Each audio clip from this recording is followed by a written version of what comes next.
This is maybe less of a question and more of a comment, but I did want to make a comment on this issue of the homeless being excluded from the poverty count. So I think it would be a shame if we walked away sort of allowing people to think that none of the homeless are counted in these poverty counts. And the answer is actually it's very complicated, and it varies from country to country the extent to which the homeless are included in the poverty counts. But I think it's worth taking a country as an example to understand the way in which countries may be missing the homeless or may be undercounting them in terms of thinking about the quality of the data that we collect. So if we take Bangladesh as an example, that's a country that collects census data and goes through a process of trying to count essentially how everyone in the country goes through an enumeration process like most countries in the world, and then does a process afterwards of going through and trying to, recognizing that they've undercounted certain subsamples of the population. They go through and they try to do either censuses of slums, or they try to do sampling from particular areas where they think that they've undercounted, and then they use a post-enumeration adjustment factor. So essentially they take their census count, and I think the last one they adjusted up by about 3.75%, somewhere underneath 4% and above 3%. So what they're essentially saying is that they have their census count and they think they've undercounted by about 4%. So the estimate that they release is scaled up by about 4%, and that's their efforts to try to account for these uncounted populations. Now, if you think about then the poverty number that comes in the global poverty count, that's an estimated ratio of the population that is poor multiplied by that census count. So in that case, if you were to assume that Bangladesh had correctly counted the homeless with their post-adjustment factor, then you would have to say, well, then we probably have undercounted the homeless in this case because we've taken an estimated poverty rate for the population, which is probably lower. It has to be lower than the poverty rate for the homeless population. But the extent to which we've undercounted, it's just that factor of the difference between what's the poverty rate for the nation as opposed to the poverty rate for the homeless subpopulation. Now, it could be, though, that the census data has undercounted. So certainly some countries, the US, for example, it's illegal to do a post-enumeration adjustment to the census data. So in that case, whenever you write something about poverty in the US, you have to explicitly state that the homeless are excluded from the census count. They're excluded from the survey-based estimate, so they are unambiguously not counted in these estimates. But that's just not, so those are sort of the two different spectrums of this. And each and every country of the world, you're going to get variants of what's happening with these very difficult to track populations. And I think that's sort of important to keep in the back of our mind, that we not walk away and say, oh, the pastoralists aren't counted, the people in slums aren't counted, the people in homeless aren't counted. Efforts are made to try to address these issues, and we can talk about the success to which countries sort of succeed in this. But let's not walk away saying, people don't care about this and don't try to address this at all. And national statistical offices do care about these issues and do try to address them, or at least some of them do, in sort of very serious ways. Maybe the sort of supplemental comment I'll say about this is what I really loved about all of the talks today was all of them were really about data quality. And usually when I hear comments about data gaps, it's always about missing data, that we need to collect more data. But all of these talks, I think, could be wrapped up by saying we need better types of data. So I think much of Professor Carhill's talk was about certainly one dimension of it is we need much better quality census data. And that really matters a lot for counting the poor. I think in Africa, I can't quite remember the number, but many countries did not participate in the most recent round of census data collection. And so there are many countries that are missing this sort of decennial cycle of collecting survey data. So if we're thinking about where should we be investing in data collection, well, certainly getting better census data has to be part of that answer.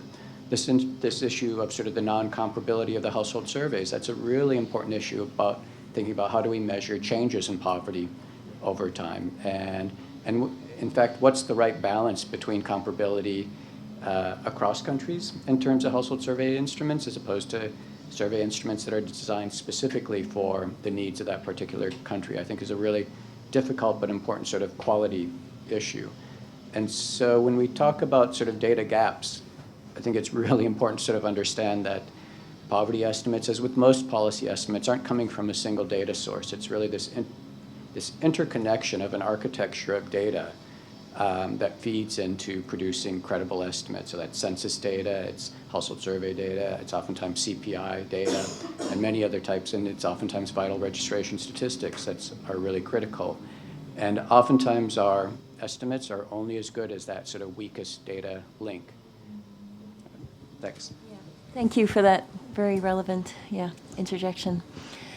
Shall we move now to the lady over here and then over here? Thanks. I'm not a data expert, but I know within the conversations around the data revolution, etc., there have been conversations about third-party data and ways in which, for example, you could supplement national statistics or enhance them using data via health workers or even via, I suppose, civil society organisations that are working in local communities. And I just was interested to hear about any successful examples of that or partnerships, particularly with a focus on the leave no one behind point, I suppose, and the most marginalised populations. Thank you. And let's move over here now. Thank you. Sophie Taylor from the One Campaign. It's a really interesting point that's just been discussed now about that. Obviously, the poorest and the most marginalised are those that are usually missed out of those surveys, but they are the ones actually that we are trying to understand, because we need to understand what their needs are in order to provide the services to get them out of the extreme poverty situation they're in. So my question really is have we got any examples, and do you know of any examples that where citizen-generated data, or that kind of, where their demands have been pushed out rather than the more passive census data collation style of data collation has actually taken place? We're obviously looking at new innovative ways of collecting data. There's organisations like Premise who are doing a lot of citizen-led data sets. Is there any examples, or are there any examples of where those two more traditional data collation styles and the more modern are actually starting to work together? And is that actually focusing on the poorest, or is that still on the kind of the lower hanging fruit, the easier ones to get? Thank you. Okay, thank you. Yes, let's take maybe one more question, and then we'll take your question in the next round. Hi, Kate Bird, ODI. I'm interested that panel data hasn't been mentioned once in the discussions, and since we're talking about eradicating extreme poverty and trying to understand the policies that are necessary to do that, I'm interested in that absence from the discussion, and I'd like to hear a little bit more about how panel data could be affordable by low-income developing countries, and how the development of robust and useful panel data could be supported by the international community. Thank you. Okay, thank you. All right, so let's go to each of our panelists in turn, and please feel free to address any of the questions you would like. Shall we start with you, Eduardo? And perhaps you have some. Sorry. Sure. Yeah, particularly on citizen-generated data, I think you probably have some. Yes, something to share. I think it really brings up a good point, which is there's a lot of information that it's not getting through, it's not getting generated by the traditional systems. And I would like to share a little project that we're doing. It's kind of small and it's not entirely related to poverty, but it has to do with maternal health, in which we're working with UNICEF here in Mexico to go directly to some of the women that we identify as some of the most vulnerable pregnant women in some rural areas. So we're working with UNICEF in one of their systems called Rapid Pro, which is it's an automatic SMS gateway to generate communication flows to deliver personalized content. And what we're doing with this system right now is selecting women in very rural areas that have some sort of cellular connectivity or cell phone connectivity, and communicating with them almost in real time through an automated system to send them information on vital health health reminders, also reminders on prenatal consultations for during their pregnancy, and also a way to detect and channel health complications. And what we're trying to do there is it's a two-way communication system. So it's not only about providing them their information, but a lot of the information that we want to get from them, because there are women that are traditionally excluded from some of the data generated mechanisms, is trying to get information on them. So, for example, when we do reminders on going to health consultations, one of the parts that is really important for us is understanding why they're not going to them. So if we remind them, oh, you have a scheduled consultation in clinic X tomorrow, are you going to be able to go? And they say no. Well, we try to extract from them as a response on the reasons they're not going to it. And there's various mechanisms within this project in which we're trying to generate insightful information on this particular social demographics to try to find the ways to better provide them health services. And we're doing a pilot. I mean, we have a pilot now running with about 5,000 women in some of Mexico's most rural areas, and we're hoping to expand this next year. Okay, thank you. Very interesting example. Would you like to go next? Okay. Yeah, just for information on the homeless, because I haven't a clue how to count them really, in general, because the definitions vary so widely from one country to another, that in fact I don't include an estimate of those in my estimate numbers are missing. I just assume they're more or less equivalent to those I think are missing from urban slums. Because on the whole, most homeless will be in urban areas. So, but I agree with you. Officers do make those attempts, but as I say, it hasn't affected my estimates at all. I just don't count them. But I think the nomads, for example, they do again. They make estimates. So I'm assuming only that 20% of nomads are missing. It might be several more. I'm not assuming 100% of these groups are missing. The only ones 100% are prisoners. Those in hospitals are about 15 million. Prisoners about 10 million. The military about 15 million. They are missing. No, some of them aren't poor. The military, UK and US military are not poor. But the rest are, because being ill is associated with poverty. And refugees are poor on the whole. Not necessarily those are coming from Syria. They're not the poorest anyway. So the ones I've only counted those where I think I can make a reasonable estimate, which won't duplicate another estimate. And homeless in that case would duplicate my estimate for urban slums.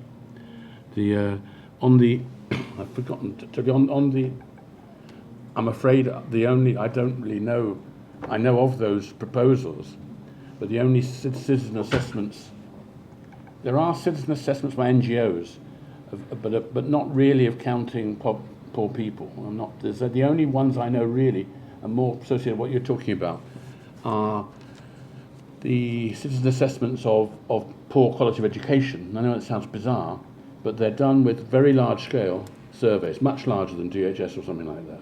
UASA ones in Tanzania, for example, is 100,000 households. The UASA ones in India, 1 million or so, I think. I mean, they're just not the same scale. And if you look at their estimates of the numbers out of school from those, because they go to households, not to schools, numbers out of school, they're far higher than the official estimates, suggesting they're capturing a sample of the poor. The problem is they collect very basic asset data. So you could make a bit of an estimate, but it would be pretty rough. But they are the ones. There are about 10 such initiatives around the world. India, Bangladesh, Tanzania, Uganda, Kenya, Senegal, and I think one in Latin America, but I can't remember which one, not Mexico. So there's that. What was the... Yes, what was the question? There was a question on panel data and why On panel it's data. not attracting Yeah, the only more panel data I know attention. about is the Young Lives data. You know that data? I can't think of any other panel data.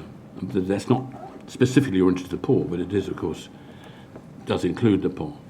I think they sampled reasonably purposefully to relatively poor areas. That's Ethiopia, Vietnam, Peru, in the fourth country. I can't remember the other one. But I can't think of any other panel data. I mean, the one time I tried with DFID to say the data we should use are what CARE collects. CARE in the charity. It has a database of several million households now, because they don't.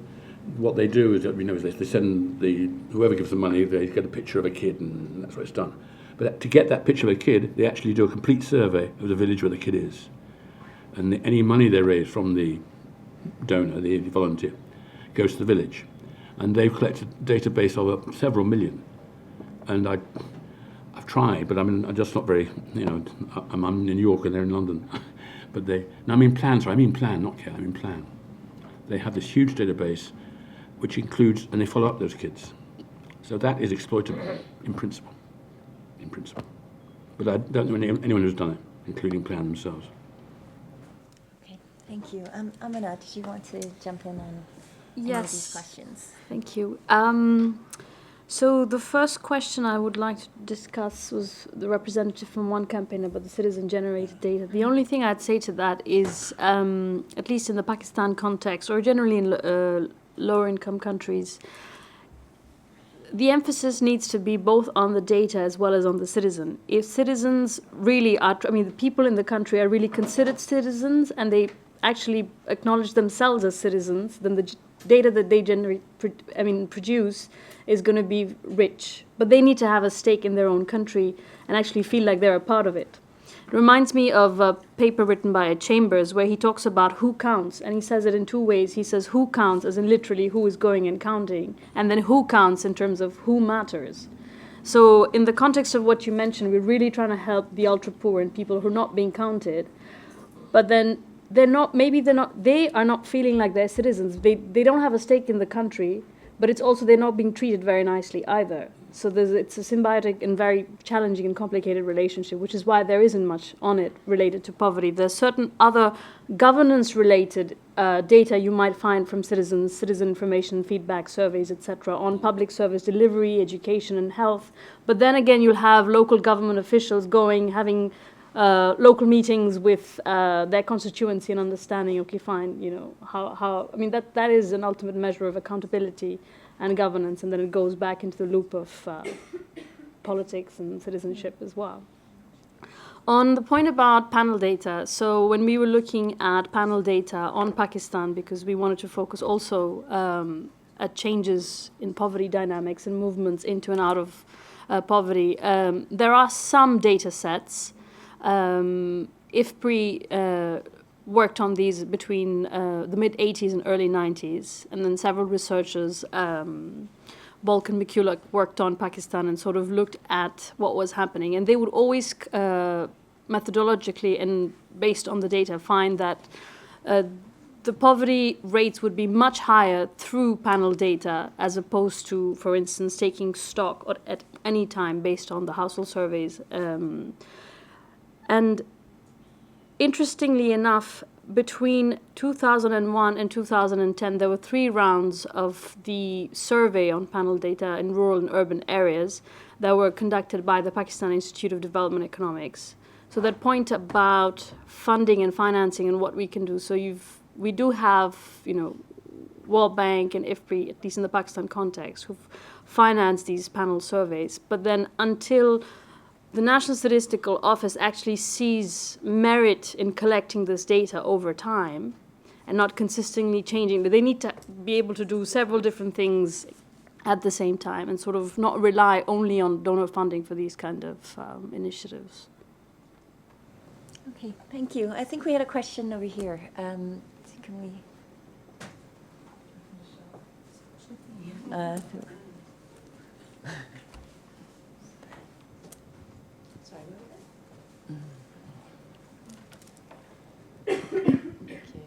Hi.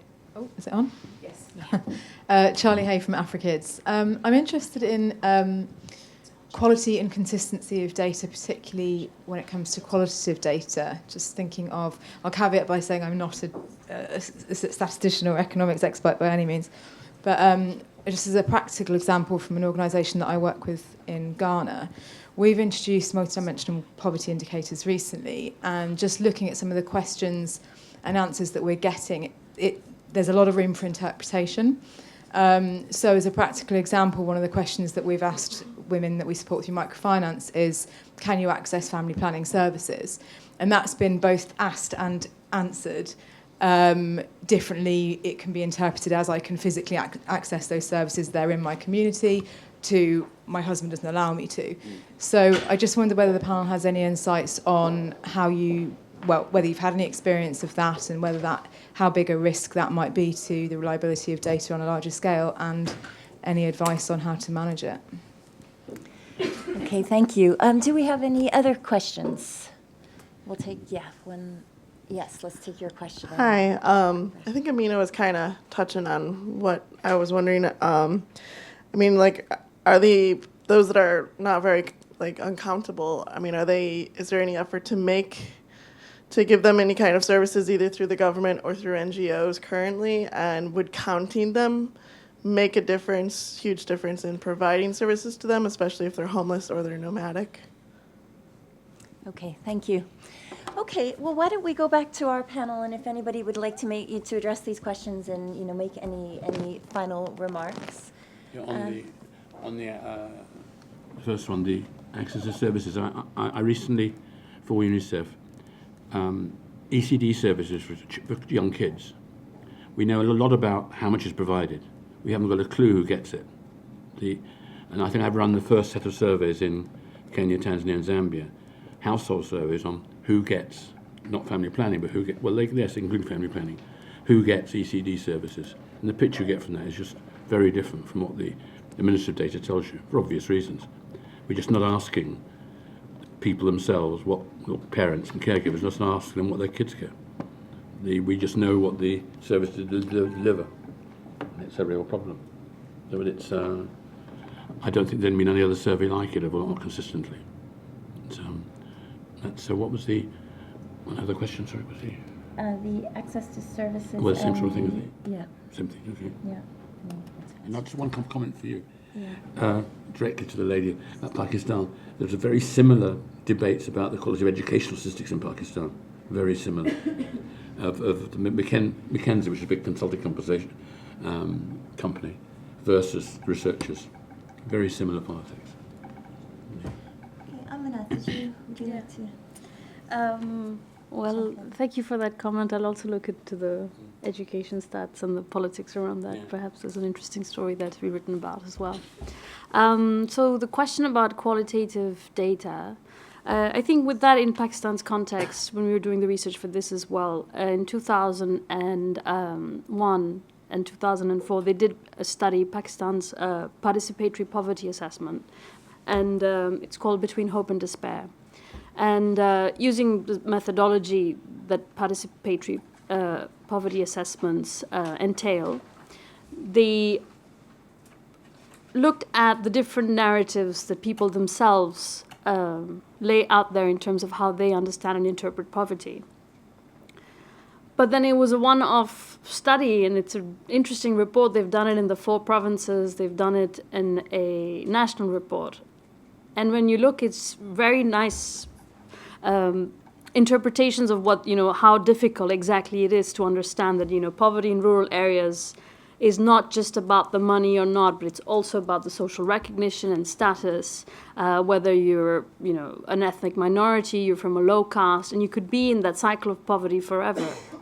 So when they write things like that, again, there's an element of consciousness to understand what exactly we as policymakers or researchers would want to take from qualitative data. It's very rich.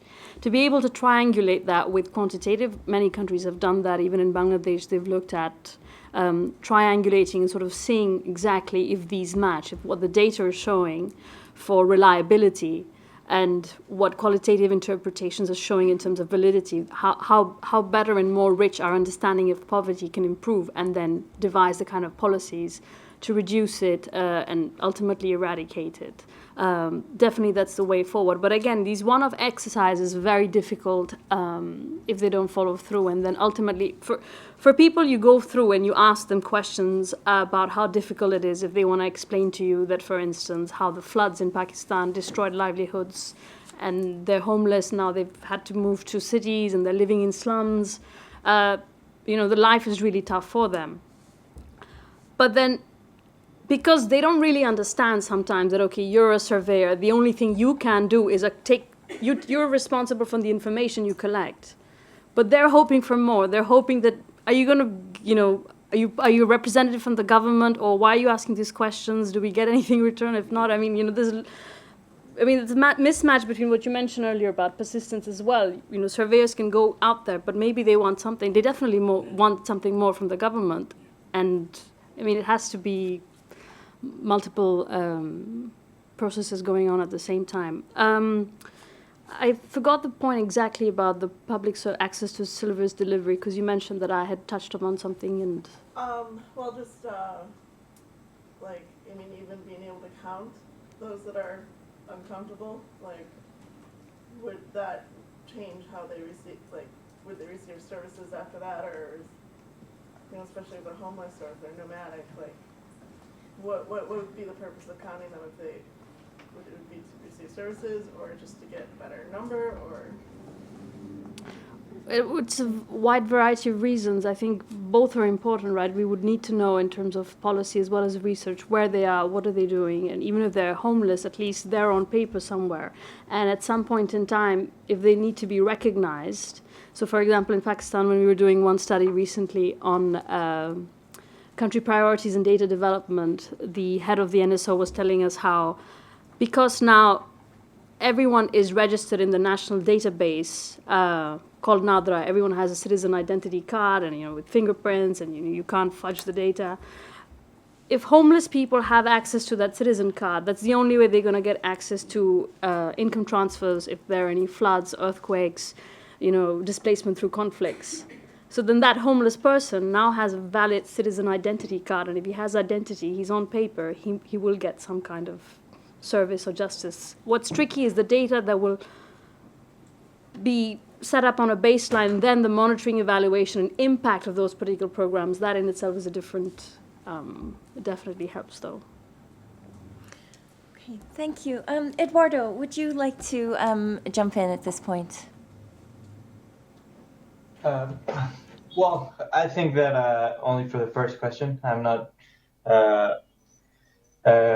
For qualitative data, I think I try not to touch it much because it's not within my expertise or anything close. Because I mostly do with quantitative data, because I think if it's properly managed, for me, it's always easier to understand. With qualitative data, there's always such a richness of information that you can examine, but particularly for large-scale exercises, it requires a lot of effort to translate that into actionable points or results. But yeah, I'm not really an expert on that, so that'd be it. Okay, well, thank you very much. And so I think now I'd like to ask you to join me in thanking our panelists. We'll bring this particular session to a close. So thank you very much, everybody.